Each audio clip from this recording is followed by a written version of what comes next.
que pueden llamarlo al 786-300-8117. Yo creo que abogados como Noelia Ramos son los que nos respaldan en todos los momentos.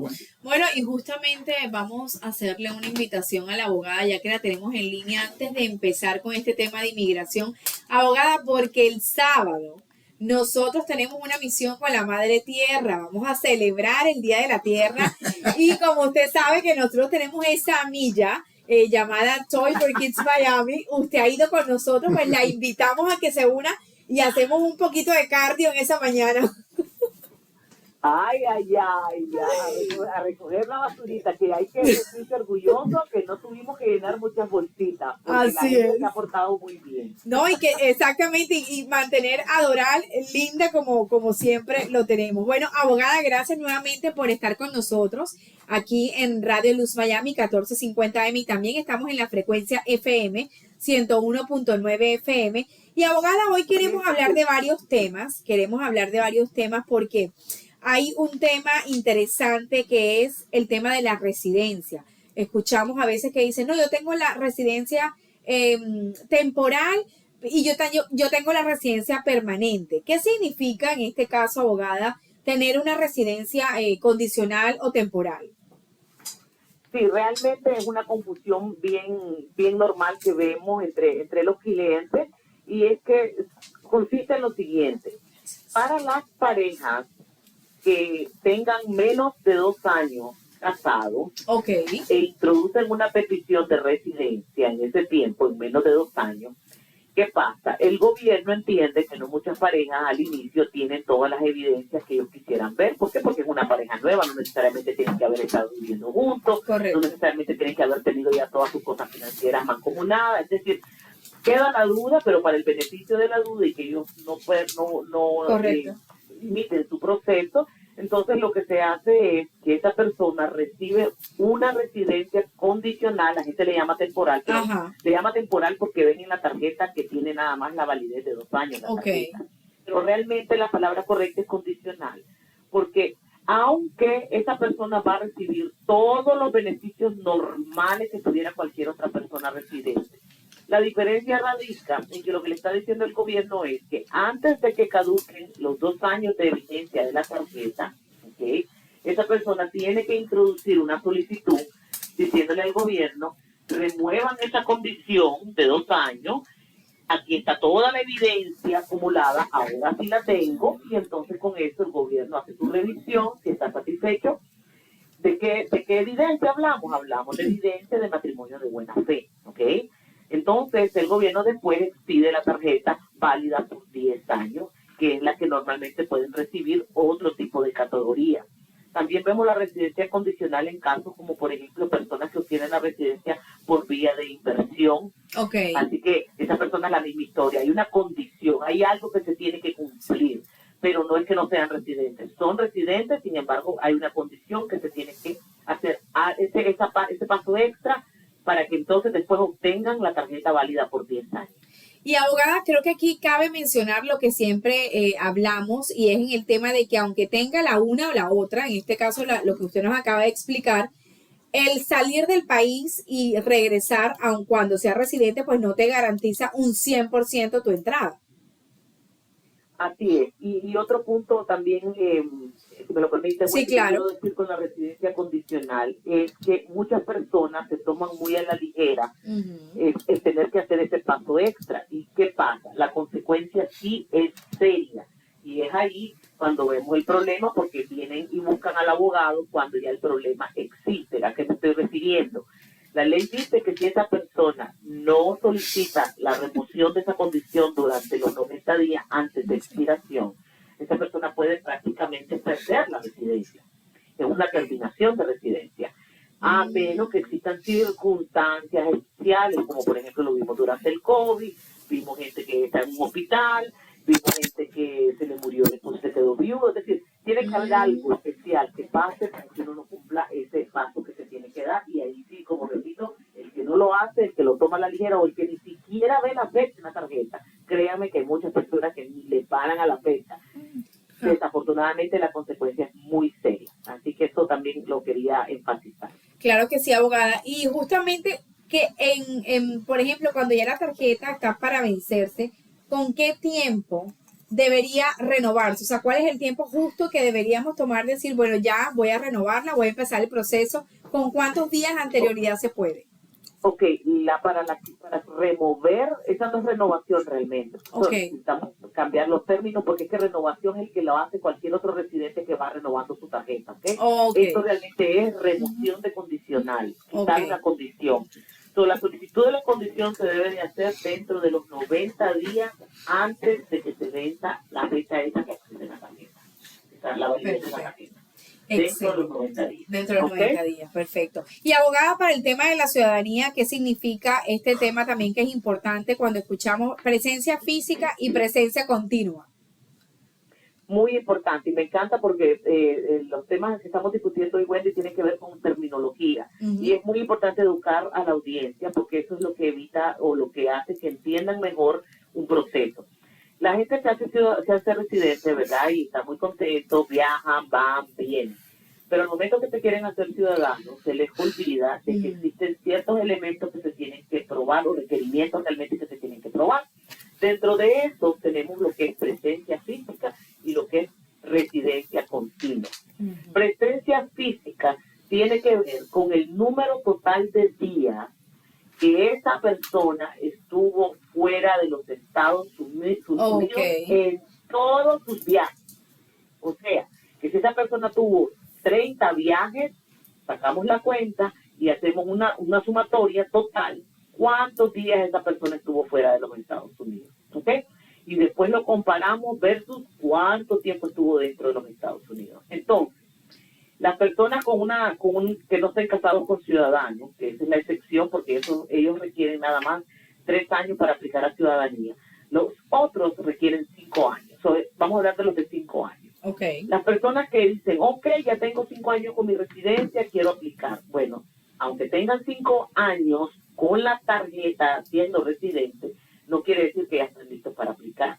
Porque si la sumatoria de los días no da lo requerido, esa persona le niega la ciudadanía por ese mismo elemento, porque no lo cumplió. Entonces, la persona debe de haber permanecido al menos 30 meses dentro de los Estados Unidos durante los últimos 5 años. ¿Ok? Esto es presencia física. Bajo el término de residencia continua, a lo que nos estamos refiriendo, se cuenta el número de días que estuvo también fuera de los Estados Unidos, pero en un solo viaje. Es ahí cuando ustedes escuchan que dicen las personas, mira, no puedes estar más de 6 meses fuera en un solo viaje. ¿Right? Pues entonces, ¿qué pasa? La ley dice que ya con 6 meses tú activas las alarmas. ¿Ok? Al año ya te pueden quitar una residencia, por ejemplo, por abandono. Pero en los 6 meses se activan las alarmas. ¿Por qué? Porque ya tú estás violando el elemento de residencia continua. Y también se puede generar ese cuestionamiento cuando uno regresa en el aeropuerto, por ejemplo, y la llevan al cuartito y lo comienzan a indagar. Bueno, estamos aquí acá, realmente no es su residencia primaria. Demuéstreme que usted está aquí, dónde están los recibos de luz, dónde vive, dónde está su licencia. Y ahí cuando a muchas personas, tristemente, les han cancelado la residencia por abandono de residencia. Así que es muy importante que se entiendan ambos términos porque ambos deben de cumplirse para cuando uno aplica a la ciudadanía. Excelente, abogada. Y yéndonos al tema del paro humanitario, usted colocó una información en sus redes en estos días donde da unas recomendaciones a personas que le preguntaron en este caso que han tenido pues errores durante el proceso. Si se han tenido errores durante el proceso del parol, ¿cuál sería la solución o la opción, abogada? ¿Qué se puede hacer? Ok, definitivamente hay que contactar a USCIS, ¿okay? Hay que contactarlo. La diferencia radica entre cómo lo contactamos vía telefónico y lo contactamos por correo electrónico. Yo recomiendo ambas, porque para este trámite recordemos de que se tuvieron que haber creado las cuentas con inmigración. El patrocinador tuvo que haber creado su propia cuenta y el beneficiario después crea su cuenta también. Entonces, ¿qué pasa? Hay una manera de comunicarse electrónicamente con USCIS, pero también existe la llamada telefónica, que a veces es un poco más complicada, pero puede resultar que sea más efectivamente.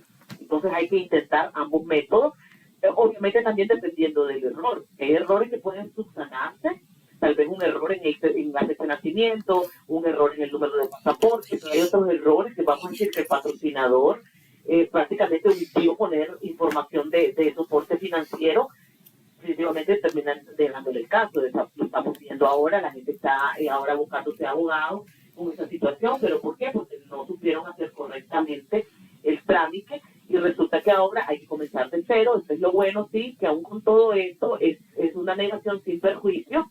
Estoy hablando basándose solamente en la causa financiera. Si ellos encontraron algo más, probablemente ya sería una negación diferente por razones diferentes. Pero si hablamos por negación, por situación financiera, es sin perjuicio básicamente. Y hay dos opciones: puede buscar a otro patrocinador o ese mismo patrocinador esta vez hacerlo bien preparado, como debe de ser, e intentar entonces hacer la solicitud. Y abogada, estas personas que, por ejemplo, mencionan que desde el 10-11 de enero han introducido su aplicación para el paro humanitario y que aún pues no tienen una respuesta. ¿Qué hacer, por ejemplo, si han pasado 2-3 meses y no se aprueba o no se desaprueba el caso? O sea, está como en el limbo. ¿Qué hacer en ese momento? Sí, en este momento 2-3 meses, Wendy, es normal. Ok. Es normal. Ya nosotros estamos llevando nuestra propia estadística, es normal. ¿Sabes? Recordemos, estamos hablando de 4 países, 4 nacionalidades.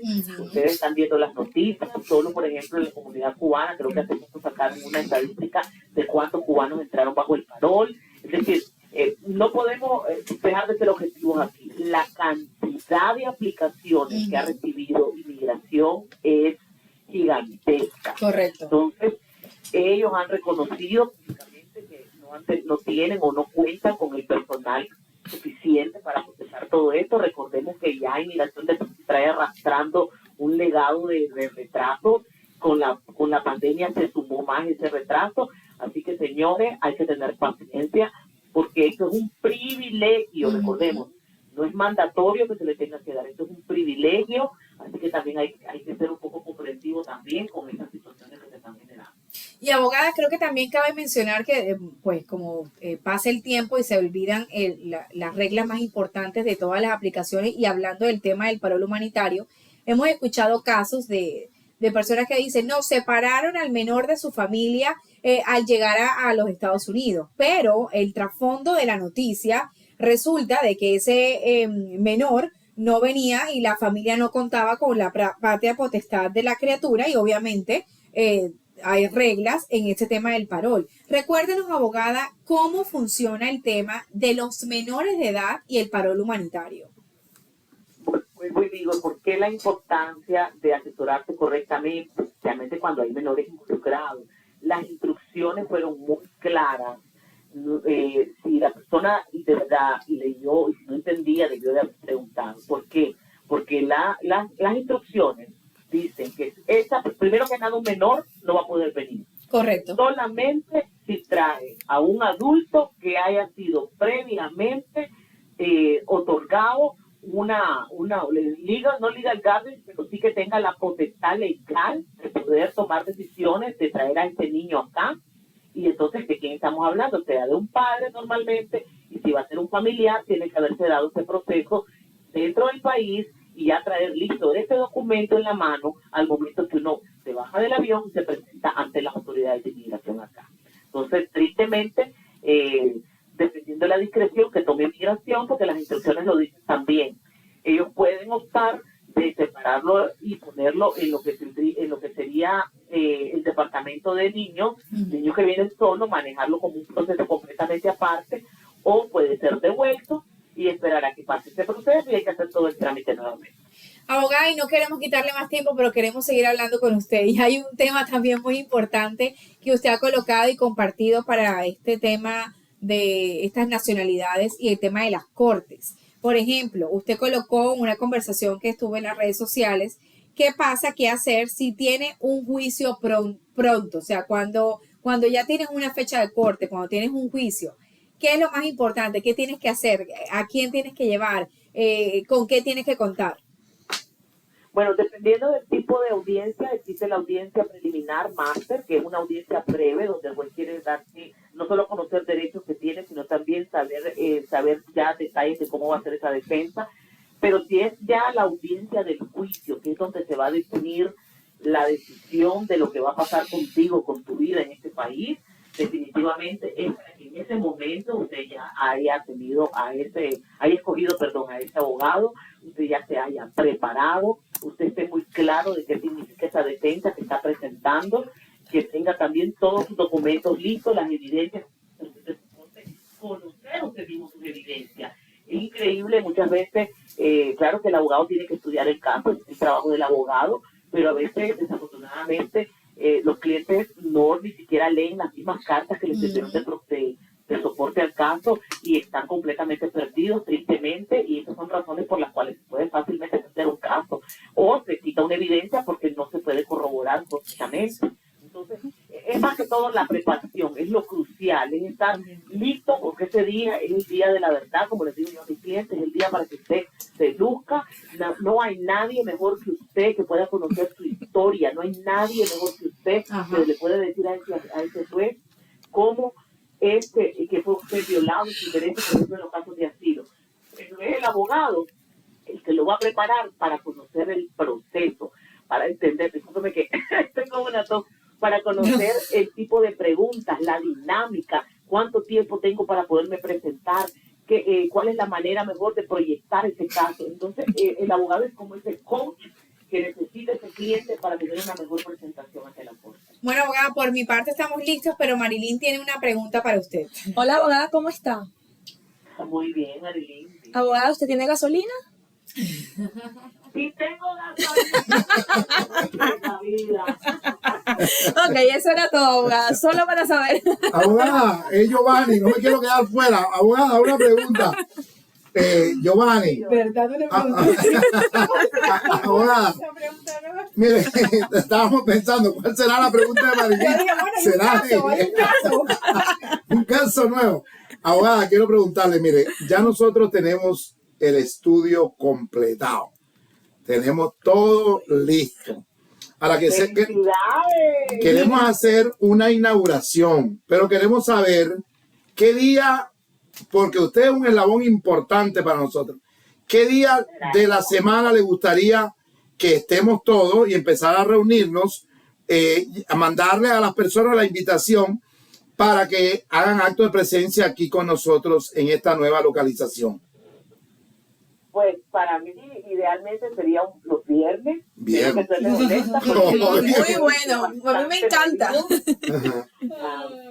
Sería ideal para mí un viernes, si puedo opinar en eso. Claro que usted tiene que opinar. Acomodarnos para obviamente estar ahí con ustedes y dar esta inauguración como se debe con todas las de la ley. Bueno, vamos a hacerlo para un viernes. ¿Qué le parece en el mes que viene? ¿Qué día del mes que viene tenemos que planificarlo para invitar a las personas? Que ¿usted le parece a mitad del mes? Claro que sí, claro que sí. Bueno, tenemos ya para podernos poner en calendario cuando ustedes me digan y eso se separa y eso es fecha sagrada. Perfecto, entonces va a ser un viernes. Garantizado para el mes que viene, un viernes, yo creo que en la tercera semana o en la segunda semana, porque queremos que hayan algunas de las personas que nos han acompañado durante toda esta trayectoria que no ha sido fácil, pero estamos poniendo ya unos granitos de arena para empezar. Bueno, ahí estaré, ustedes me avisan, separamos esa fecha y definitivamente no podemos iniciar sin esa inauguración con todas las de la ley. Muchas gracias. Así es, abogada. Bueno, y antes de irnos, ¿dónde nos podemos comunicar con ustedes y dónde están ubicadas las oficinas? Sí, claro que sí, estamos en el Doral, nos pueden contactar al 786-300-8117 y para el área de inmigración vuelvo a activar la promoción de la primera consulta gratis. Wow, así excelente. Que la vuelvo a activar, lo repito, con los clientes para el área de inmigración, la primera consulta gratis. Excelente, bueno, eso es muy bueno, abogada, porque definitivamente esta primera consulta es primordial, pues para poder tener una guía general de la oportunidad para poder legalizarse. Abogada, muchísimas gracias. Esperamos que nos pueda acompañar el día sábado celebrando el Día de la Tierra con nuestra calle Toy for Kids Miami aquí en la ciudad de Doral. Trataremos. Muchísimas gracias y saludos a todos. Gracias, claro que sí. Bueno, y yo creo que es parte de la invitación que le tenemos a toda la comunidad Giovanni el día sábado, para todas esas personas que nos están escuchando. Bueno, pero van a celebrar el Día de la Tierra, ¿de qué se trata? Bueno, les cuento un poquito.